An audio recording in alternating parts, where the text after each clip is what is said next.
Use the head cleaner. Aloha, everybody. Welcome to the Friday Ukulele Underground podcast. I'm obviously not Aldrine. I'm Mike Odo. I'm joined by Aaron, the voice Nakamura. Say hello. Hello. And behind the computer, Kahai the Legend Fergan. Say what's up. What's up? So obviously, as I said, I'm not Aldrine. Aldrine is not feeling that good today. He has a little bit of laryngitis, which would make talking on a podcast very difficult. So He's in the chat, though. he is in the chat.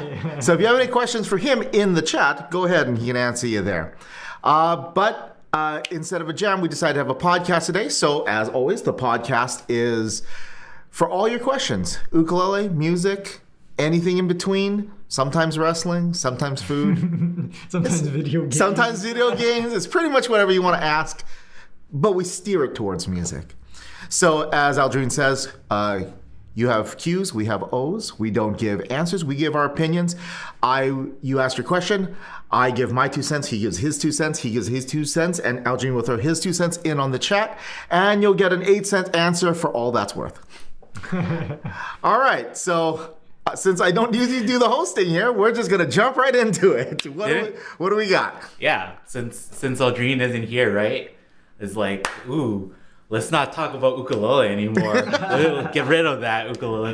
Let's go to the bass. I think there was a bass question from last week. Well, to be perfectly honest, if you have a technical question about ukulele, ask it in the chat because I'm going to be completely honest. I'm definitely not the guy to ask. I kind of want to, let's try and give our best answers for technical ukulele questions. And then it's like, when Aldrine comes back, he's like, no, that's all wrong. You guys are terribly off. Mine says they're all going to be wiggle your fingers real fast. Yep, that's it. But yeah. So there was a question last week in the chat. And I kind of wanted to throw that to you because it was about ukulele bass.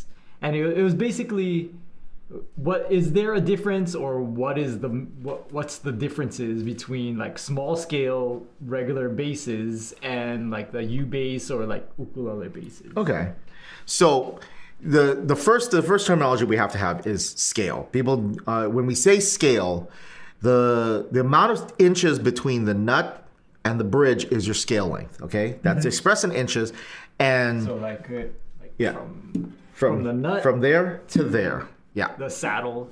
So the number of inches between there and there is your scale length. Now, what does that have to do with anything? That actually tells you where all the frets are going to be and everything like that. Mm-hmm. So on a full-size electric bass, it's 34 inches from there to there, which is why the frets are so much further apart. Mm-hmm. Okay? On a medium size, and see, now this is one of those weird kind of halfway points. Some people say they're ukulele basses. Some people say they're just mini basses. So if you watch the Friday jams, I'm oftentimes playing my Taylor GS mini bass. I would consider that like a short scale bass or small bass. Mm-hmm. Some people would consider it like a large ukulele bass. We were just talking, the Gold Tone company makes one that they refer to specifically as an ukulele bass. Mm-hmm. Mostly because it looks like my GS mini, but it has the strings of the big rubber Pahoe Hoi strings. Oh, okay. So it's kind of an interesting, and then tiny boys and U basses are the shortest of the scales. So is there a difference? Absolutely. You're gonna figure out, the biggest one is moving your hand, the spread of your hand.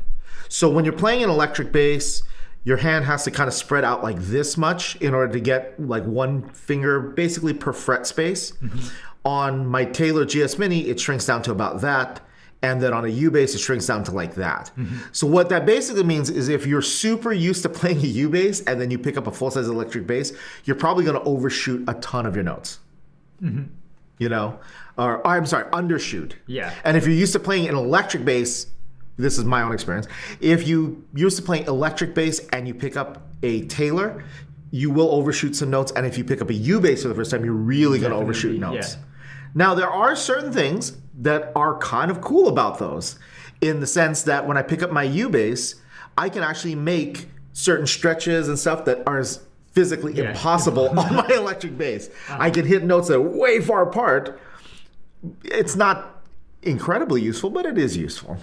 So that would be the difference. I mean, going back, you think about all the short scale instruments, and you mentioned earlier when we were talking the Guild Ashbory, which actually, for those of you who are unaware, the Guild Ashbory is an instrument from like the 70s that Guild Guitars came up with. And it actually started off as an experiment for something else. They were trying to test the tensile strength of rubber, a rubber thing. They stretched it out, and they were pulling it over like a vibration meter or something like that. And someone was playing it, and it was getting basically amplified. So someone comes in and says like, "Oh, who's playing the upright bass in here?" Yeah. And then they said, "Oh, well, it's not working for what we want to, but we could do this." So if you look up pictures of the Guild or D'Armond Ashbory, it basically looks like the neck of a U-bass on a tiny little piece of wood about that big. It's a very tiny little instrument, but if you're familiar with the sound of a U-bass, or specifically those new solid body ones they do, that's pretty much what it sounds like. So that was basically the first bass instrument that used those rubbery strings. Yes, and for years it was the only one. It wasn't until Kala, I don't even know when the U-bass came out, or 2000s. It wasn't until that came out that there another instrument besides that model. So Guild was an American company, and then they were bought up by a couple other, Fender. They were bought up by Fender, and they changed the name because Guild. So Fender had this thing back in the like 80s and 90s, especially the 90s, where they were buying up all these really famous companies because basically they were going to buy up all their competition. And so, but they did keep certain names for certain things. Yeah. So for example, in the mid 90s, Fender acoustic guitars, and sorry if you like them, but Fender acoustic guitars have never been that great. But Guild acoustic guitars have always been very highly thought of. So when Fender bought Guild, they just started making Guild guitars. So they would have like their Fender acoustics for like intro, intermediate level guitars. But if you want to buy like a $2,000 like really nice guitar, you could buy a Guild, which would still funnel the money back to Fender. Yeah. Now, Guild also had a bunch of other designs of instruments. There was the Guild Pilot electric bass, the Starfire electric bass, which any of you, if any of you are fans of like the Grateful Dead, that was the big semi-hollow that Phil Lesh used to play. And they renamed it under D'Armond, which was another company they had bought. D'Armond was a pickup company in the 60s. So companies like Hagstrom and stuff used to use D'Armond pickups. They didn't build anything else. And so Fender had acquired them too. So they renamed so they took all the Guild electric stuff and put it out under the D'Armond name. So if you had Musician's Friend magazines back in like the 90s and you saw D'Armond Pilots, D'Armond Ashboys, that's what it was. It was Fender renaming stuff. And they were really just trying to get a bunch of those names kind of down here and keep Fender up here, and then Guild was like up here too. For acoustic. Yeah. They want to focus it. So Guild, when it was its independent company, was making whatever they wanted. You know, oh, we're gonna do this, and we're gonna make some electric bass, and we'll make some acoustic basses. We'll do this, we'll do that. And then when Fender bought them, they're like, no, we bought this to make high-end acoustics that we can sell. So we want to make these, but we don't want to call them Guild because that's going to like mess up the marketing. Yeah. So we're going to call this D'Armond and then leave it all over here. Yeah.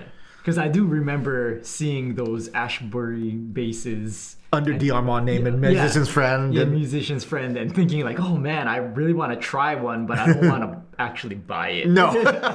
and I can tell you from personal experience, they're cool, but they are even a U-bass to me is more functional because the D'Armond body, because you're talking about this. Well, actually, here, wait. They were like weird shaped too, right? They were. Like, it wasn't quite a teardrop. It was like a weird kind of. The best way I can describe it is, so here's your tiny boy. Okay.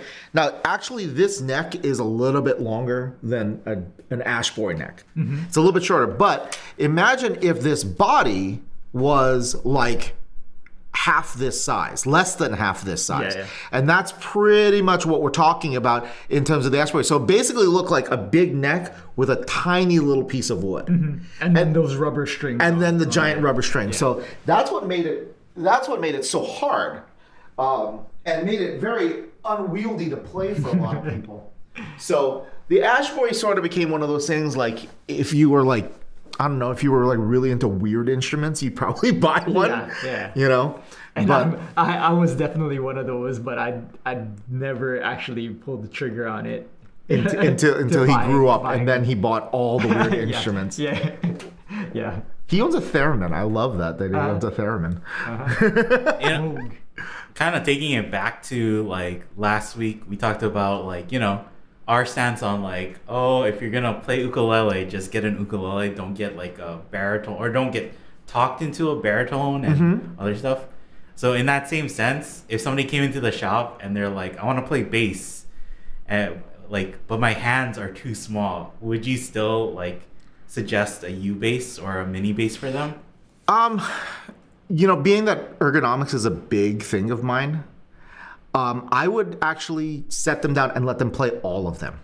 You know, because I mean, I have had kids come in and say, I want to play electric bass. And then I put like a full-size electric bass in their hands and they look like this. Yeah. And if you look like that, there's no way that's going to be ergonomic enough to play comfortably.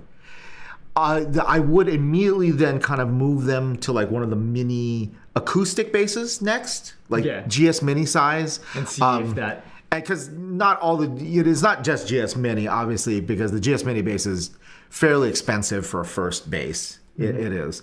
But there are other companies that do make shorter, and we do have some short scale electric basses too, like some from Epiphone and Stag that are, instead of 34 inches, they're like 30 inches. And then I think there are ones that even shorter. I think Ibanez is a pretty famous for one. The Ibanez Micro, which is only like 25 inches. I've seen that one too. Which is a really small. I mean, it's basically the size of like an electric guitar. Yeah. Bass. Before I got that tiny boy bass, I was thinking of getting a micro. One of the micros. Yeah, those. It's a micro with a K, right? Yes. And now they make a 5-string one too, which I am actually fascinated with. But I would go downwards. I wouldn't immediately go from like, oh, you know, full size electric bass. Oh, you can't play that. Okay, here's a U bass. Now, here's the thing. Again, as I said, I'm going to ask you a lot about what are you looking to do with it. So, for example, someone comes in and is like, well, I play guitar, I play ukulele, I need to record bass for my home tracks. A U bass may be the way to go then, because it's going to be a lot less of a change. Like if they're used to playing this and then I'm giving this, that's a fairly big change for them to do. Whereas if they go from this to this, it's not going to like crazily impact them. But as always, kind of as what we were talking about last week, you know, I'm just going to put it everywhere in their hands. I'll give them the pros, cons, and kind of just say, okay, well, what are you looking to do? And what type of sound? Well, yeah, what kind of sound? Yeah. Obviously, a U bass won't create certain sounds. If they come in saying like, I want it to sound like Motown Records, okay, you're probably gonna need a solid body electric bass. Let's find you one that you can be comfortable playing. And even though there's definitely certain things like, you know, using a strap, body positioning, maybe a different stand that could also help with those things, I would probably, you know, for example, I probably would not ever put like a full-size electric bass in like a 10-year-old's hand. Just because I think that unless they're, you know, an inordinately big child, then I just don't think their hands nor their body would handle that. It would again be, we'd look like that trying to do it. And you can't really learn, you know, that's a big thing for me. If you're physically uncomfortable like that, like your body have to contort into all sorts of different ways, like you're just adding on way too much to learn effectively. Yeah. You know? So find the right instrument for you. I mean, I guess that's the moral of the whole story right there. Find the right instrument. Yeah. I was kind of hoping that you'd be like, yeah, for bass, you should just go for a big size bass. Don't Here's a John Patitucci 6-string. Yeah. 35-inch scale. Yeah. Learn it. Don't be a wuss. Just learn it. No, I mean, and sometimes it's what you grew up used to. Like, I'm not that big of a person, but I've definitely played like some of the larger basses, like some 6 strings and stuff like that are just like my hand. Like I borrowed one from my buddy, and I was able to learn to play on it because, you know, I have a pretty good idea of what my technique is doing, so I can adjust it as needed to a particular instrument. Yeah. But there was a lot of adjustments I needed to make to play this thing in any stretch. Yeah. So as much as I like that bass and I sounded amazing, I don't know that's a bass I would ever buy for myself as a personal instrument, just because it was so difficult to play, you know? So even professional bass players, professional, you know, musicians, you know, there's definitely like preferences you're going to have because of your physical nature that will either hinder or help you on the way. And, you know, if you have a good music store by you with somebody that you trust, is not just trying to make a sale on you, just make some money off of you. Go and ask them. Say, hey, I want to do this. What do you think is going to work best for me? And they'll give you their opinions on it. They should be able to put multiple different instruments in your hand and just see which one works the best. Yeah. I think, I mean, that's our advice. If it's possible to try, like if you're in the market for an ukulele, because we get that question a lot, like if it's possible to drive to a music store and just try all their ukuleles, like do it. Yeah. Even if you eventually plan to like buy online or whatever it is, like shop.ukuleleunderground.com. Trying to find like just by playing a bunch of different ukuleles, you'll narrow down like the features that you like. Absolutely. Yeah. Absolutely. And their sound too. You know, I think we talked about this in a podcast months ago. Watching sound clips on YouTube and stuff is awesome, because there are some really amazing players doing it. Like if you guys watch Calais guys do their demos and stuff like that, there's one problem with that. It's Calais playing. And Calais is pretty incredible. So he is one of those guys who could probably make any ukulele sound really good. Also, I mean, you've been in the studio. I haven't been. I'm assuming that their recording setup is pretty top notch. Yeah. They have some really expensive mics in there, and so, I mean, some people would say, oh, well, then you're getting the truest version of it. Well, yes and no. You're getting the truest version that a world-class player can get out of that instrument with world-class equipment. Yep.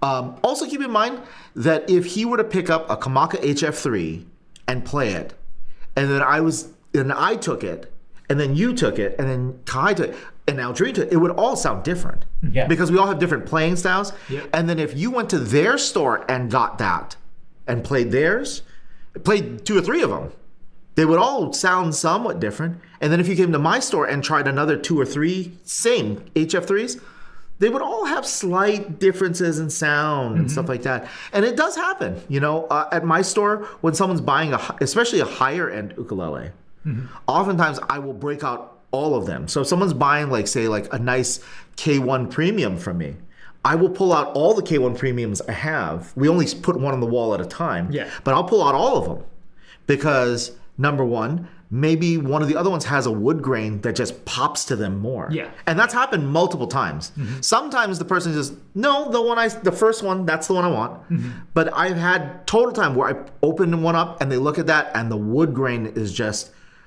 it just aesthetically appeals to them, like, I need to play that one. They pick it up, and then maybe, and even if it sounds the same to them, the aesthetic difference is enough for them to, no, this is the one I want. Sometimes they play one and they like the way it sounds, but they pull out another one and it probably looks pretty close, but there's just something different about the way it sounds, and then they're like, oh no, that one. That one. That's the one I want. it's speaking to me. It is. And so that's a big thing, especially, and keep in mind, this doesn't preclude the low-end instruments. you know, like a KAT from Kala, you know, yes, they're really consistent because that's what they're meant to be. But if I pull 5 of them out in front of me, yeah, they're all they could have slightly different sounds. So going and actually playing it for yourself, feeling how it feels, that's a big one too, because you can watch someone like Calais or Aldrine play, but how that neck feels in your hand is a completely different thing. You may find that, once you hold it, it's like, the strings are too far apart, they're too close, or they just don't feel, or the neck shape doesn't feel comfortable. Yeah. Neck shape is one of those things that you don't really think about, but once you start playing, it's like it actually does matter. And when you play a lot, then it becomes almost like, ooh, if I don't have a neck with this shape to it, it's almost it just like feels wrong. It feels wrong. Yeah. You know? Yeah, the way that Aldrine has his uke set up, right, is so that he can like dig in and like play hard. Yeah. And if you're somebody who doesn't play like that, but you're like, I love like how Aldrine sounds though on it, or like I like how it looks and stuff, and then you get it and you try it out, you might be like disappointed because it's like, this isn't how I thought it would be. It's not really like set up for how I play. Right, and that would be the thing. I mean, at the one Aldrine model I have over at my store, we set it up pretty much like his. So I had him bring his own set of strings, and we took off the Ukulele strings and put Aldrine's on. And there have been a few people who like are fans of him and have wanted to try it. And as soon as they start feeling those high tension strings and everything like that, they're like, "Wow, this kind of hurts." Yeah. And actually, Aldrine's model isn't super loud, right? Like, because a lot of beginners when they're trying out ukuleles, they think like, like a lot of volume is better. But his ukulele is actually almost a little like muted, because when he digs in, it never tops out. Right. Yeah. And that's for anybody who's ever in band, Kahai, he'll remember this. Like, there's a good example. Kai was a trumpet player, and there is a limit to how hard you can blow into a trumpet before it turns from a beautiful, rich sound into like, bah. Yeah. You know what I mean? And that has a lot to do with the thickness and the heaviness of the instrument. So I don't know, Kai, do you remember when Aaron guys got those Bach Megaton mouthpieces years ago? I know, like, we all tried. I think we all tried them. It was the part where the outside of the cup had just all that extra metal on it. Yeah. And so what it was is, because the mouthpiece was basically had way more metal and was heavier, you had to put more into it, but the extra mass actually kept the vibration a little more stable. You know? Yeah, so and it raised like the ceiling of that. Yeah, so like if you played that mouthpiece the same way you played a regular mouthpiece, you would sound softer because you weren't driving it. Yeah.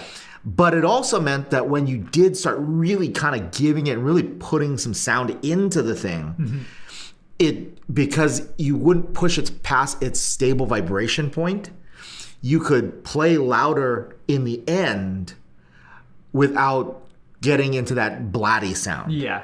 So same thing with Aldrine's ukulele. It's designed specifically for him. Here, go back up real quick. Actually, somebody. Yeah, there's a first-time chatter who asked, "What are your thoughts on the gummy strings for a U-bass?" I don't know who this guy is. The Pahoy strings, or the Thunder Guts. So that's what we were talking about with the Ashbory. Like, it was originally designed, formulated by them, and then Kala took it and expanded and did more. They didn't change the strings very much. That's silicone rubber. So the gummy strings for U-bass, it's the same problem they had with the Ashbory.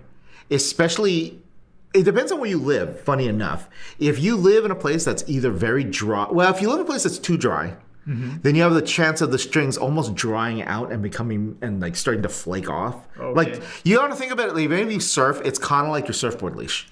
It's a similar material. Oh, okay, yeah. So like the old ones, or like the rubber band for your spear. Yeah. After a while, it can get crumbly. Yeah, cracks. So that's what can happen to U-bass strings if they get super dried out. If it's too humid though, it will actually get gummy. Same thing, like again, if you take like a surfboard leash and leave it like say in the back of your truck under the sun for a while, it can get like sticky. Yeah. So that's one of the few things that really is kind of a bummer about those strings. The old school answer, and every Ashbory player has it always uses, it's baby powder. Oh yeah. They would actually take baby powder and coat their hands with it and rub it all over the strings. They'd be dusting it like mochi, basically. Yeah. And that's what, and that they would do that so that they could maintain some kind of like non-stickiness. I was gonna say, actually, go back up. Somebody said, wait. Yeah. While you're looking for that, the same person, I don't know who this is. Pako was Kanilea or Islander, I think, made a bass. A U bass. U bass. I have not. Actually, by the time I started working at a place that carried Islander stuff, they were already stopped making that thing. Yeah. And I saw it in an old catalog, and I was like, "Oh, do they make this yet?" And we actually called Kanilea and said, "Oh no, yeah, we don't make those." Yeah. So at one point, Islander made U basses, and then they shifted away from it, and then so now they carry those tiny boy basses, but they're limited as far as. I got to be honest though, if the Pako bass was pretty close to the standard U bass, I like that better. Yeah, the tiny boys. The tiny boys are great. They're basses. made in Japan though by like a luthier, and so it's hard to get. They have limited stock. So once they come in, they basically like, sell out. Yeah. So if you want one, go to kanileaukulele.com and then get on the waiting list. Yeah. But I will tell you this, if you're looking for an ukulele size bass that has like the ability to play like an electric, meaning loud and no feedback, that thing's great. I played that for one of the jams and I've messed around on it a bunch of times. It's very cool. I actually really like that. We actually thought about trying to bring in some for our store. Yeah. And we ran into the same problem. We called the guys over there like, did you have any for us? It's like, no. Yeah. And then I asked you earlier, so you didn't try the Kala solid body with the metal strings, right? No, I haven't. I've not yet had a chance. One of my old bass students ended up buying one because he was just looking for something. He's I forget which company he worked for. I think it was UPS.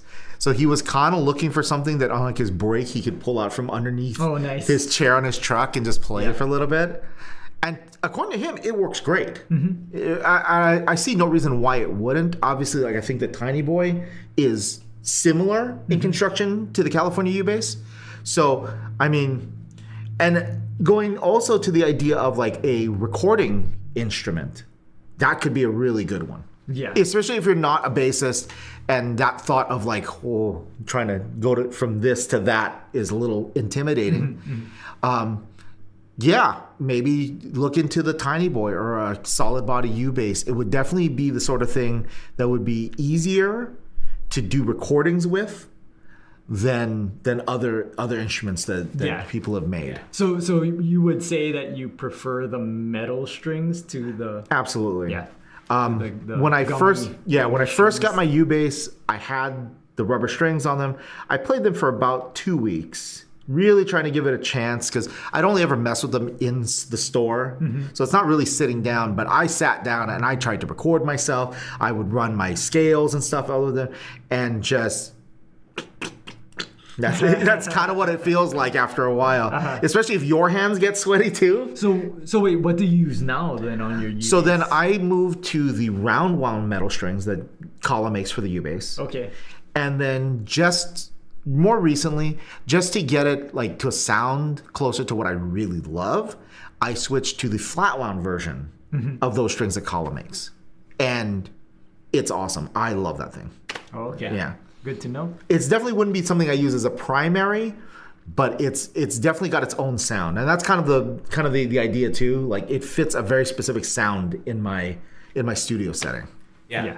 Like this random commenter said, "What about the sound? Gummy feels gummy, but how does it compare to regular bass strings?" So the tone of like a gummy string. The tone of the silicone rubber strings is super unique because they're so big and so thick and yet so flexible. There's very little high end in the string. So when we think of electric bass, oftentimes we're thinking of round wound strings, which have a lot of mid-range and treble and a lot of snap to them. The rubber strings have almost none of that. What they were good for, and what they are still great for, is that if you would like a big round mellow sound, i.e., like the first person who thought it was an amplified upright bass being played. Yeah. If that's what you want, if that's the sound you're looking for, then by all means you should do it with those. I often tell people like some people who are playing, say, guitar ukulele in a Hawaiian group. And then, as unfortunately is the case, sometimes they're like, oh, the bass player left. You play guitar, but you gotta play bass now. Which happens in a lot of bands, unfortunately. Sometimes it works out, Paul McCartney. But sometimes it's, like whoever's the second or the third guitar player is like, one of you's gotta play bass. Now, in a Hawaiian group, I will say U-basses with the rubber strings, actually awesome. Because a lot of traditional Hawaiian music uses upright basses. It has that booming sound to it, which is awesome. So if that's kind of what you're looking for in sound, that's where you should go.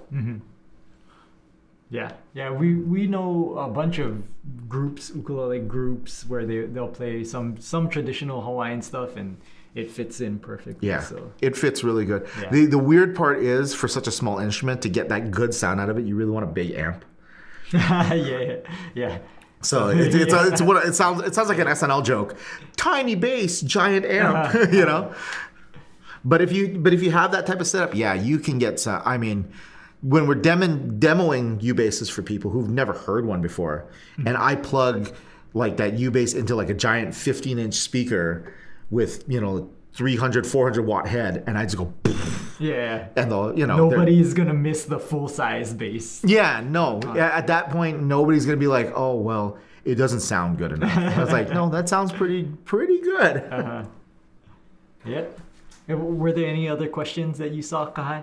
Yeah. There's King Rico said, as someone who is a self-taught guitarist for 5 years, I'm looking to improve. Would the best step would be to take lessons? How do I know what level I am? Short answer is yes. Take lessons. Now, there's a couple things when it comes to lessons. Obviously, anybody can hang out a shingle and say, hey, I'm teaching this. That doesn't mean they're all good. So what I would probably do is, yes, I would take lessons. To answer the second part of your question, how do you know what level you are? Well, you don't. Especially if you've been self-taught, you don't know what level you are. Ask your teacher. Play for them. Because they'll tell you because a good teacher will see what you do. They'll see your strengths. They'll see your weaknesses. And mostly that's what they'll do. They're going to look at what you're good at, what you're not good at, and they're going to try and reinforce what you're good at and strengthen what you're weak at. This is not quite the same as buying an ukulele advice, although it's similar. Your teacher should listen to you about your goals. So when I teach, I have basically two modes of people who come to me for lessons. Hey, I just want to get a little bit better at this. And because I teach in schools, like I do have kids who are like, hey, I think I want to major in music in college. Yeah. Those are totally very different lessons with me. If you are in that second category, if you are headed to school for music, I am going to hammer you. Because honestly, it's like they say, the real world is not fun, and the real world of music is very competitive. And if you don't have thick skin and a determination to succeed at all costs, you won't. Yeah. You won't. You just won't. It's too hard. There's too many people trying to do that. And the more mainstream what you want to do is, the harder it's going to be. Now, admittedly, if you do something that's very niche, like, hey, I play Bulgarian wedding music on a Eastern European accordion. Okay, yeah, competition's a lot less. But if you play acoustic guitar and say like, I'm going into like the modern pop country realm, you're competing with Taylor Swift. You're competing with Miranda Lambert. You're competing with Garth Brooks and Blake Shelton. That's who you're competing with. So when you think about the thousands upon thousands of people that are trying to make it in that industry and how few of them there are at the top of it, that should give you an idea of how hard it is. And the only way to really make it is to drill yourself so hard that you're prepared for every situation. And you have to have that will, just like no matter how behind on rent I am, no matter how, all that stuff like that, you have to just have that love of it that says, I will endure all this to get there. Now, that is for music major people who want to be professionals. If someone comes to me and just says like, hey, I just picked up this instrument, I'd like to just get the basics down and stuff, I am way more loose then. I'm just going to teach you the basics, and I'm going to ask you, I'm going to talk to you about what it is your goal is. Because like, if your goal is like you want to play Blink-182 songs, if that's your goal, I'm not going to start there and start teaching you Miles Davis walking bass lines and jazz, because that has nothing to do with what you want. Yeah. As long as you learn the basics, the solid basics, you can apply them to whatever style of music. Now, here's where it's not the same. When we talked about buying, the seller, the store rep is only going to give you their opinion and their suggestions. You really don't have to take any. You can walk into my store. I can tell you everything, my opinion, and if you pick something else completely, that's your deal. Okay? When it comes to taking lessons, you should be listening to the teacher as much as they're listening to you. They have experience. They know what they're talking about for a reason. They've done what you want to do. So if I'm talking to the second type of student, no, here's the lesson, this is what you're doing. Oh, I don't care if you think it's useful. I can tell you it is, so this is why you're doing it. Yeah. If someone is taking the first kind of lesson from me, they're like, well, I don't see how this relates. So I don't know why I should do it. That's the type of person I would sit down much less like, no. I would sit down and explain to them the situations and why they would use certain things. So certain things like learning your scales, learning the correct way to pluck the strings, all this stuff like that. It doesn't really matter what kind of music you're playing. All those things, the ergonomics, like for instance, your left hand, don't do this with your wrists. Anytime you put a heavy-duty angle on your wrist, you're actually putting pressure on it in a way that you shouldn't. That's why most of us who have been playing music for like 30 years all have wrist issues. But I would take more time to explain why. Now, with the person who's taking serious lessons, I will explain this too, but the way I would explain it is like, this is not a discussion. Yeah. You know what I mean? You trust me that I'm not giving you anything that you don't need. You know what I mean? That is pointless. I don't see why I should learn that. This is why. I'm going to give a very simple answer and then we'll move on, because time is valuable. That's another thing. If you're coming to me for serious lessons, time is valuable, because if you're headed off to music school in a year, I have a year to help get you ready. And every time we go back and forth about something that, I don't understand this, I don't understand that. That's 5 minutes we've lost. Meanwhile, though, the super casual lesson person, you're fine. You want to take 5 minutes out of your lesson to explain why, or you want to hang out 5 minutes after your lesson for me to explain this? Yeah, that's fine. Yeah. Because we're not aiming for something that has to be there at a certain time. Because with like one of my last students, they were headed off to college, and music theory is where they were weak. But they only made the decision to really do it at like January of that year. So we had like 8 months basically to cram music theory that they should have been learning the last couple years. And so I was on them like flies on honey, man. I was not leaning. I was not flexible at all. I said, this is what you have to have by the next lesson, blah, blah, blah, blah, blah. And I would rapid fire asking questions. And honestly, later on, I told him, look, I'm kind of overcompensating here. I'm being harder on you than other teachers will be, so that when you are in when you're in their pressure cooker, hopefully it doesn't seem so much pressure. Yeah. You know what I mean? Like you feel prepared, like you were prepared to charge ahead and do that. Yeah, go through the discomfort now. Exactly. So that, everything else by comparison is not that bad. Exactly. Yeah. And so especially you're not in that real discomfort zone when your grade is on the line. Yeah. You know what I mean? Makes because if you take a music theory class and you're not prepared for it, because I wasn't hard enough to make sure you knew this stuff, you fail it and you got to take it again. Yeah. You know what I mean? Yeah. That's It's not just the grade; it's your money on the line. It's your money on the line, and that's why, like, someone who's coming to me for collegiate type, I'm going to college for this. That's why I'm so much harder, because I don't want you to waste your time or your money or your parents' money on taking classes over and over again, when if I just really kind of drill it into you now, you won't. You'll get there and you're like, oh, I recognize this. And to her credit, when she finally went off, the whole first semester she was in music theory, she's like, I actually already know all this. This is great. Yeah. So every time she got an assignment, oh, write out this scale. Wrote out the scale. Oh, what's this chord? It's that chord. She called me at the end of that first semester and was like, thank you. Yeah. Because with only 6 to 8 months of getting ready for it, I breezed through that first one. Yeah.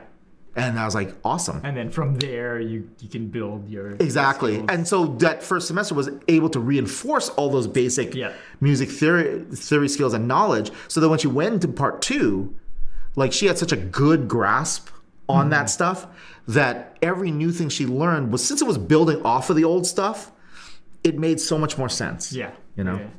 All right. Any other questions? How, like, taking it back to that question? Yeah. How important do you think it is for somebody to, like, try and, gauge what level they're at? Like, do you think that's actually useful in, I don't know, like, how useful is that for somebody who's, like, learning music casually versus somebody who's learning music professionally? I mean, if you've got okay, we're using that 2 examples of, like, I have someone who's aspiring to be a professional and someone who's aspiring to be a player, someone who wants to play. The person who's aspiring to be a professional, I mean, it's important as a teacher, to me, it's important to gauge where your level is and your strengths. It's actually, I would actually say, I wouldn't say, like, your level. Yeah. I'd be more important for me to, it would be important to figure out what your strengths and your weaknesses are. That's more important, because especially if you're a professional and you're weak in an area, like, say you are, a guitarist who's, like, an amazing player and you can play all this stuff like that, but your reading is super weak, your music reading is super weak. The problem is that immediately then removes a giant chunk of work you could be doing. And we all know somebody like that who can, who doesn't read super well, like but Nick Cannon in Drumline. Yes, Nick Cannon in Drumline is a great example. And don't get me wrong, there are certain people who had zero ability to read music, but keep in mind, those super successful ones were the ones whose their musical talent was so overwhelming that it didn't matter. Yeah. Also, keep in mind that those people generally created their own niche. Like, Jimi Hendrix couldn't read music. He played guitar upside down. There was a lot of things that to a standard teacher he couldn't do. The thing is, he kind of carved out his own spot. So he did the Jimi Hendrix thing. Yeah. And he was the best at it because it was the Jimi Hendrix thing. Yeah. Now, if you had taken Jimi Hendrix and thrown him into, say, a Hollywood studio and gave him a piece of, a big piece of sheet music, he wouldn't be able to hang. he wouldn't be able to do it. Now, like I said, that's not always true. Some great musicians, I can name Buddy Rich. Buddy Rich was one of the best jazz drummers ever. He couldn't read a single note. However, his talent was so prodigious, what he would do is he would have guys write out the charts, and when his band would go through a rehearsal period, he would hire the best studio drummer in LA who would come, the guy who could, like, read the music and do it right the first time. Yeah. Buddy would sit in the audience and the band would play through the chart. And that was all Buddy needed, and he had the piece memorized. Damn. So right after that first run through, he'd walk up, said, okay, get off the drums. And he'd sit down and they'd play the tune again. And not only would he play it, he'd play it better. Because he already heard where all like the hits and all this and said, oh, I should do that there. And it was locked in his head after that. Locked in his head.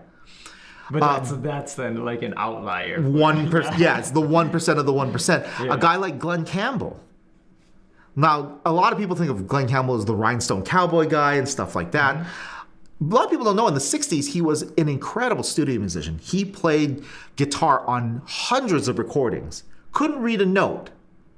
His ear was so good that as long as someone could hum it to him. And there was the guy who sat next to him often was a guitarist, a tremendous guitarist named Tommy Tedesco. Tommy was the opposite. I mean, he was a tremendous guitarist. The guy could play anything, but he could also read anything.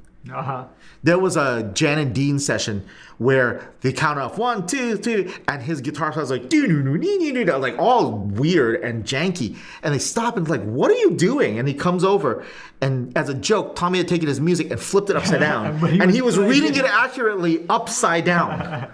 And they're like, oh, sorry, flips it over and then plays it correctly the first time. Tommy was a guy. Glenn could go like, hey, Tommy, what is my part? What is my part doing? And Tommy would look at it like 2-3 seconds and like, oh, it's supposed to sound like this. And then he'd play it for him. And Glenn would go like, wait, do it one more time. Play it again. Cool, I got it. And that's all he needed. Yeah. By the way, quick aside, mango tops are really cool for ukuleles, but I mean, mahogany tops are much closer to koa. So, I feel like a lot of really good ukulele players prefer mahogany tops. Got your answer. I don't know if you saw that. So if I got someone like a Buddy Rich, yeah, I mean, I would probably recommend that they learn how to read music. That would be what I would do, because that's the one place that was his one weak spot. Yeah. But for someone who's like a super casual player, like they're not even looking for gigs. They're not, they're like, oh, I might play an open mic here or there. I think you still want to assess their strengths and their weaknesses. You want to build up the strengths and minimize the weaknesses. But at the same time, you also want to integrate more of their goals. Yeah. Practical for them. Practical for them. So like, if someone's goal is just to strum and play in an ukulele group, it's quite possible that they would never need to know how to play all the major and minor scales at 120 beats a minute running up and down their neck. Yeah, it's probably never going to happen. So that'd be something I would suggest to them, but it's not something I would hammer them for. Yeah, you know what I mean. Like if someone's like telling me their ukulele group things, I'm going to make sure that we really strengthen their time. Like good time so they can play with other people. Yeah. I'm going to work on strengthening their time when their chords change, or their strumming hands, stuff like that. Stuff to make what they're aiming to do easier. And then I will sprinkle in a little bit of this other stuff. It's like, hey, why don't we try A scale? A scale. Oh, you're playing this song and it's got picking. You want to try and learn the picking? Okay, well, the picking is based off of this key and this scale. So why don't we learn that? And then that way you can get where your fingers got to be for all the notes. And then you can see where that lies. Yeah. And then you back off of that for a little while, because they don't need to know. You know what I mean? They don't need to know any more than that at that moment. So a good teacher is going to strengthen your strengths, minimize your weaknesses, and help you achieve the goals you are aiming for.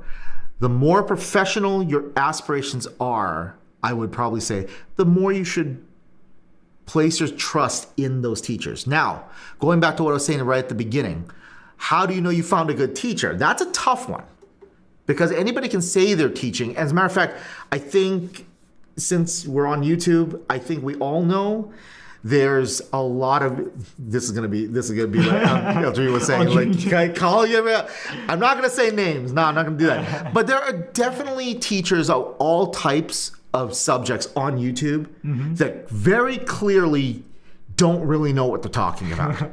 They know how to describe it as far as they understand it. We've talked to people too, and they've said that they've taken lessons with people who supposedly teach ukulele, And after a couple of lessons, they realize like, oh, this is probably like a guitar teacher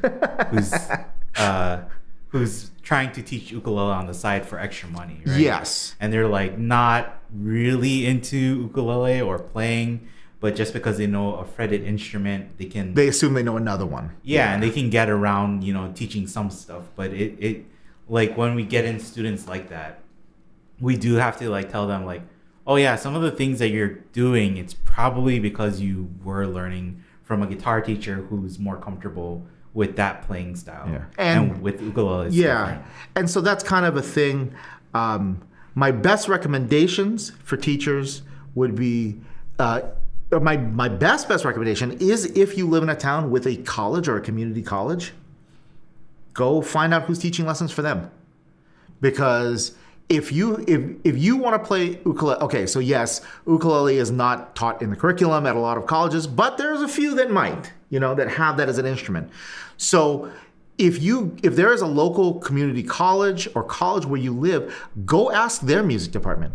Who would you recommend? Even if they don't have someone on staff, those people would probably have a better idea of someone they would look at and like, yeah, I would probably send you to this person. Yeah. As opposed to, or your secondary, if you have a music store that you really trust, like the people, the people there that you trust them, and they're not going to just steer you wrong. Like at my store, we have a list on the wall that when people ask for recommendations, we have the teacher, we have their name, where they're located on our island, what they teach. Everybody on that list has kind of been vetted by us or people that we know, in the sense that like if we don't know who you are, never heard of you, have no examples of a student to know what you're teaching or how you're teaching, honestly, I'm just not going to recommend you until I get to know those things. Yeah. When people are asking for ukulele, yes, I send them here all the time to Ukulele Underground. It's not just because I'm doing stuff here, and it's not just because you guys are my friends. It's because as another teacher, I have watched Aldrine teach. As I've watched his videos, I've watched how he creates a curriculum, and it's a structure that I can get behind. You know what I mean? That I feel comfortable when I know to send people into. I know that yes, if I send you to Aldrine, you are going to learn how to play the ukulele correctly. You know what I mean? Same thing. If there was a guitar teachers or stuff, everybody wants to learn guitar. So many people do. There are definitely people who teach guitar on this island that I wouldn't send people to. Not saying that they don't know how to play guitar. No, matter of fact, some of them know how to play guitar incredibly well. But they are kind of like, some of them are kind of in that Jimi Hendrix area where they're amazing players, but they have zero idea of like how to convey that. Yeah. I mean, honestly, that's the biggest skill for a teacher. Everybody asks you, like a teacher, it's like, well, what degrees do they have? Or like, instead, it's like, honestly, no. Although those things are super helpful. My thing with a teacher would be, let me see your students. I mean, how good are they? Yeah. Because it doesn't matter to me whether or not you're like, you appear to be like super educated or not that, or whatever. If you can play really well, that's a plus. Yeah. But what I'm really looking at is, what do the kids look like that are coming out of here? When I listen, like when I had music lessons at the music store I worked at before, there were teachers, when I would listen to their students, I'd be like, yeah, what kind of results are you getting? Exactly. And then there were other teachers I would listen to, and I would hear what they were doing, and I'd be like, yep, that's the guy I'm going to recommend. That's the lady I'm going to recommend for lessons. Because I hear their students make consistent progression. You know what I mean? They make consistent progression. I can hear them getting better all the time. And if I can hear that, then that means that as a teacher, you're doing something right. That's a big thing to me. Yeah. So go to your local music store, go to a college, something like that. If you're really lucky, you can go to a local college and you might be able to take lessons from their teachers. Hit them up. A lot of colleges do that, where they'll allow, a community member to take, like, say, a non-credit, Like audit the class. You might have heard that, audit the classes. It just basically means you go to their classes, but you don't get a grade for it. Yeah. You also don't have to do any of the work. It's not, yeah. I think I think the thing is, practice and follow the curriculum. I think like you said too, a good teacher will like listen to what their student wants to achieve, right? And I think like a lot of people who are looking to start ukulele, they kind of want to put themselves into like, oh, like I can probably look at beginner lessons, because like every place online, even we do this, right? Like categorizes things as like, oh, this is a beginner tutorial or this is a intermediate tutorial. But really, like, I think if you're taking music lessons from a person, they're not gonna like focus on those tags necessarily. It's more like, oh, okay, what song do you want to work on, or like how can we achieve what you want to get better at in particular. So it's less about like those particular, or like, oh, I'm going from a beginner to intermediate. It's more about like, well, we can work on your technique or your form or Yeah, whatever. I mean, it's not like. I mean, in some ways, it'd be funny. We talk about this too a lot. It'd be funny if there was like some sort of like belt ranking, like we do in martial arts. You know, like you are officially a blue belt. You could do this. We know someone who started an ukulele school like that. and there is a good structure into that.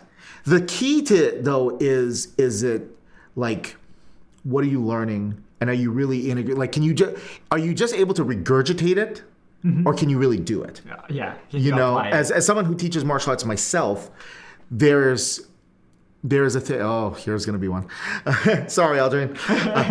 There are plenty of times I've walked into martial arts schools and I watched their black belts, and I'm just like, you paid fees and you were able to copy movements. Oh, That's all you were able to do. Because I look at how they move and everything like that, and I know that in a situation where they would have to use their skills, they wouldn't. Yeah. You know? And it's just kind of the same thing with this. Don't think about trying to get from a level to a level, because if you make the title, the level, the next belt the most important thing, Then you're gonna lose. It's like the old Bruce Lee thing. You know, if he's pointing at the sky and you stare at his finger, you're gonna miss everything along the way. And I guess that's from a teacher to you guys, that is a really important message. Your journey on the way is what's important. You know what I mean? So if you're down on yourself because like, I'm only able to do beginner lessons and I can't really do an intermediate thing yet, who cares? Are you having fun while you're doing it? If you're not having fun, you should probably reevaluate why you're doing it. Yeah. You know, have fun with where you are at that moment. You know, because that's what music instruments are supposed to be. They're supposed to be fun. Playing music is supposed to be fun. There's a lot of work that can go with it, but yeah, have fun on the way. Don't worry so much about, oh, I really want to be able to get to that intermediate lesson. I really want to get there. Yeah. I mean, there's goals. Obviously, we say set goals, have goals for yourself. But if you rush past all the cool stuff you're learning along the way to get to the goal, then what did you really get? You know? So that's one thing I do really recommend is, you know, a Ferris Bueller quote, you know, stop and smell the roses. Life moves pretty fast. You know, stop and look around once in a while. You could miss it. You know? And that's really true on your musical journey. Enjoy every moment of it. You know, I can tell you from personal, I didn't really at the beginning, you know, in sitting in band class and honking, squeaking on my saxophone. I sure didn't enjoy every minute of that. Like, music is inherently like a skill that you have to, it's delayed gratification. You're not gonna be like, oh, I sound great right from the moment I touch this thing. It's like, it's gonna take time for you to get acquainted with your instrument to be able to produce something that probably sounds good to you, you know? Yeah. Yeah. And I will tell you this, delayed gratification, but it is absolutely true that compared to a lot of other things, the gratification you feel when you can finally play that piece of music, you finish a concert like just awesome. Maybe that first open mic, that first song you ever played at an open mic, you're scared to death and your feet are quaking and you get up there and you make it all the way through. that gratification you feel is going to be like nothing else. Music, that's one of the things I love about music, that it really gives you that, like when you earn something in music, man, you know you earned it. You know, you earned it. I think that's why too, like when people kind of come in and they're like, oh, I'm looking to become like an intermediate or advanced player, it's like, oh, I hope that you kind of pivot from that to like playing songs, or like a goal is like, I want to play an open mic. Because when you think that's your goal, like, and if you ever achieve it, then are you going to be happy with that, right? Is that going to be like where you're like, oh, I'm so satisfied, or I'm so happy that I finally reached this point where I can call myself an intermediate player? Is that like really what's going to make you happy? Or did you get into music because you saw other people who were like just enjoying playing songs together, right? If like that's the reason why you got into music, then that's probably what you should be doing. Yeah. Right? Our title won't matter at that point, because like because it's I mean, you know, it's for certain instruments on this planet, there's like guilds that will rank you and stuff like that, like piano. There's a national piano guild that has like skill levels. If you can play this, you are this skill level. Yeah. There's no that for ukulele. So the thing is, and part of it is depends on who you're learning from. What we would consider a level 2 or an intermediate level lesson player song. We go to like 3 other people who have ukulele teaching websites, might be different. You know, they might consider, well, that song, no, we consider that, we would say it's advanced because it has this chord in it. Maybe we don't think that. Maybe we think, oh, you come closer to that. Maybe a song that we think is intermediate, they think is an easy one because maybe they're adjusting the rhythm. You know, maybe it has a complex strumming pattern, but they're teaching in a way that has a simplified one. So it's, oh no, that falls into easy. Yeah. You know, so it's kind of like there's no national board of ukulele, so there's no way to, you know, if you come to here and you play our intermediate level songs, and then you go to say somebody else's website, maybe you might see some of those songs on their list, but it's in the easy category, or maybe you see some of the songs in the advanced category. What do you think of it then? I think do you feel lied to? It's kind of like I know that there's like Japanese tests, right, to prove how proficient you are in speaking Japanese. And I imagine it's like the same thing with like getting ranked as like a musician, where it's like it's something to work towards, and it is like a good thing to achieve. But then in the regular like day to day, people aren't gonna be like, what is your Japanese proficiency level before I speak to you? It's just like, if you can speak and say something and somebody else understands what you're saying, that's the goal, right? Isn't that like the most important thing? So same thing with music. If you can play music and, you know, show what you want to show by playing your song or your music, that's the most important part. Absolutely. Sharing music with other people and being able to play for yourself is, to me, where it's really at.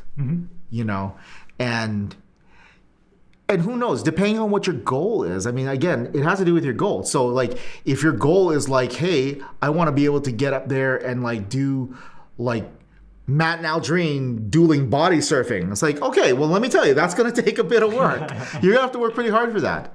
But if you want to sit around, you know, there's a ukulele group on this island that I've sat in with before. They meet in Kilauea on Wednesdays. And if they're just sitting in a circle reading out of a book and playing some simple old school Hawaiian tunes, and they're just having the time of their lives doing it. You know, if that was their goal. They wanted to get together and play music as friends. They don't care about someone who can like and rip. They're not looking for that. You know what I mean? If you can do that, you'd probably go there and be like, oh, that's really cool. But in the end, they're going to want to come back and just play like Honolulu Moon, like nice and easy, you know? So I think we better wrap this up. It is past 2 already. Yep. Wait, I have one more quick question. Sure. It's a very it's because next week we're gonna be in Michigan for the what is Mighty it? Mighty Uke Day Festival. Yep. So, and that's going to be my very first live workshop. It's going to be a songwriting workshop that I'm going to be doing. And you have volunteered for years for like the songwriting festival on Yes. Kauai and on the Big Island. Is there any advice about songwriting that you heard or you have that I can help impart during my workshop? Oh, I mean, okay, so a couple things. I mean, I could talk about really technical stuff. But, More but conceptual, I guess. conceptual, the most conceptual thing I've learned about songwriting, and this is very simple, it's about all writing. You're telling a story. So every story has three things: a beginning, a middle, and an end. Okay? Even when you have a song where it seems like the problem is unresolved, that's still the end. The end is that cliffhanger. Yeah. So that would probably be the one piece of advice, is to emphasize, especially for beginning songwriters, what is the story you're telling? So before you even start writing lyrics and chords and stuff like that, write down, okay, once you get that, then you can kind of break it down to like, okay, well, what part is what? So we'll do a simple example. If you're writing about a love song, you know what I mean? About someone who, say, just got engaged or something like that. The beginning of the song could be the meeting, the first times together. The chorus could be about, and the first chorus could be about like how this person makes you feel. You know what I mean? Because that comes back again and again. So the instant you realize that this is like the person for you, that's what the chorus is going to be about. The second, the middle verses talks about like the growing together and becoming closer. And then maybe the bridge right before the last chorus is going to be the part about asking that person to marry you, or the wedding or something like that, which leads out to the chorus, which talks about how that person makes you feel. So like right near the bridge, you're talking about, this is the person for me. This person does this for me, stuff like that, because this person makes me feel this way. Yeah. And stuff like that. So with all stories, all good songs, it's a story to be told. If you concentrate on that. Also, I would say from my own songwriting class that I help teach at the high school, songs should have form. However, I mean, when you're first learning, it's good to stay within forms because it gives you a framework to work in. But keep in mind that music, like anything else, is kind of an open-ended thing. And you can write a song with, you could be Bob Dylan and write a song with 14 verses. Or you could write a song like, I don't know, the thong song that has one, you know what I mean? That basically just has one thing over and over again. Or Jack Black's Peaches. It just has, you know what I mean? Working within a framework when you're learning is really important because it helps you see, like, fill in the blanks. But if you're a little bit past that, or if you're really writing a song and there's something you just feel like you have to say, like you need to say this, you know what I mean? An extra line that has to be there, then it has to be there. Put it in. Yeah. You know? Extra half a measure, whatever it is. I mean, a good description is the old blues singers. If you listen to old blues records, the blues form is 12 bars, right? Not always. Yeah. If you listen to old, Robert Johnson recordings, Muddy Waters, the super old school blues guys, if they needed 13 bars to finish their sentence, they were going to use 13 bars. Yeah. If they needed 14, they were gonna. If they used 11, that's what they used. Because the song, the message, and the story was more important than the framework it was being delivered to you in. Yeah. You know? Yep. There's something that we always say, like, where it's like, sometimes you just gotta write a song to get it out. Like, you just gotta get... Don't second guess yourself so much. Honestly, the thing, too, to remember is that when we tell this people at the festival and a songwriting class, if you've written your first song and you think it sucks, that's okay. I mean, songwriting is that part of music, too. You're probably gonna write... I mean, you're a much more prolific writer than I am. How many bad songs do you think you wrote before you wrote a good one? I think I write a couple bad songs for every song that I write. Yeah. It's just thoughts. You need to get them out. But once you get those out, then guess what? Then the good one has freedom in your head to kind of move forward. Yeah, and I like keeping bad songs too, or keeping those little tracks, because you never know when you can come back to them and be like, oh yeah, I didn't like that in that context, but I'm going to take it and I'm going to move it to something else, and now it works. I found its place. There's definitely songwriters I know who have taken like broken fragments from discarded songs and then was able to finally find the right place for it. Yeah. So a good exercise sometimes too is if you wrote a song and you finished it and you're like, terrible. You still hold on to it, still keep it. Yep. Revisit it in 5 years and see if you can turn that into something then. Maybe it's not the song that was bad. Maybe you at the time didn't have the experience or the skills in order to mold it into what would have been good for you. Yeah. But maybe 5 years later, maybe you do. And you could be surprised that sometimes you can take an old song that you thought was a piece of trash and you can turn it into like something awesome. You as a person just have to be in a different place. To write to do it right. Or maybe you've grown as a songwriter, grown as a person since then. Yeah, I would probably say the second one is even more important. Because a lot of times I think skills, obviously the ability, skill, rhyming, word schemes, things like that. That's really important. But sometimes it's your perspective. Because again, you're telling a story. So much like Star Wars, half of the story of Star Wars is on the perspective of whose eyes you're looking through. Because like the Star Wars is a very different story through Luke Skywalker's eyes than it is through Anakin Skywalker's eyes. And it's very different through Obi-Wan Kenobi's eyes than it is through, I don't know, Jar Jar Binks' eyes. I don't know, whatever. You heard it, everybody. Mike hates sand people. Thank you for coming to the podcast. I don't like it. It's coarse and it gets everywhere.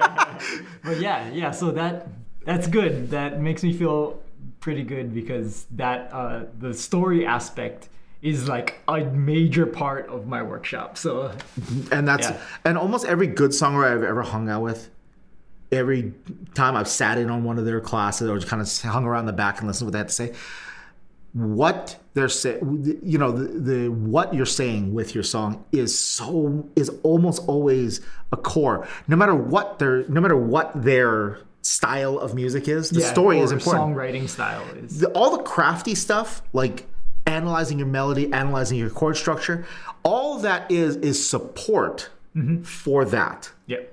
Keep that in mind. While, again, the structure is important, but all that is just that. It is a structure. It's like a bridge. It's like a pathway.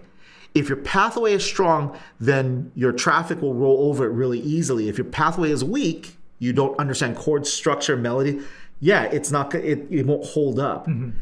But what's more important is what's going across the bridge. Yep. You know what I mean? If you have nothing to say, then it won't matter how good your melody or your stuff is. It's gonna be like so many songs that we've heard from like great artists. There's like, it sounds cool.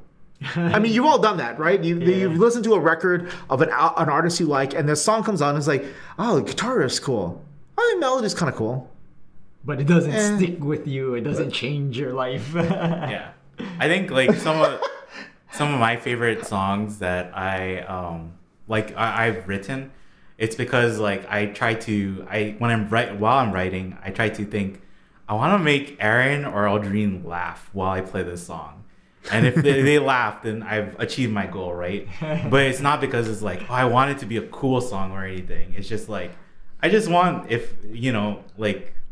just want them to recognize one part of the song and be like, oh yeah, that was pretty funny that you snuck that in or you did that. So I think even that, it's like, because I'm trying to like make a connection with even just like one person, my song comes out better than like just I'm trying to make a good song or whatever. Yeah. Oh, absolutely. Yeah. Yeah, at the core of music, that's what music is about. It's connecting yourself with other people.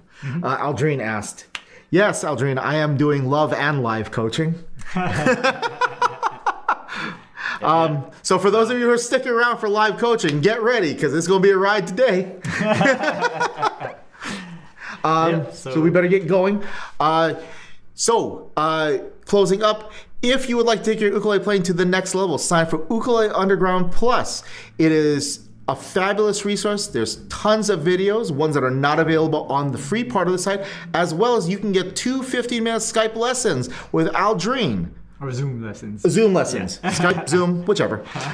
Something online. And if you would like to pick up a beautiful ukulele or a shirt or some, ukulele gadgets, visit shop.ukuleleunderground.com and take a look around. Their collection of ukuleles is actually pretty impressive. As someone who sells ukuleles myself, there's a few on there I would love to sell, but I can't because they have them. All right, we'll see what's happening next week, guys. As you can tell, we're winging it right now. So Aldrine and I will be in Michigan. So you may get one of these next week. You may not. We may get interpretive dancing class. Who knows? All right, everybody. We'll see you next time.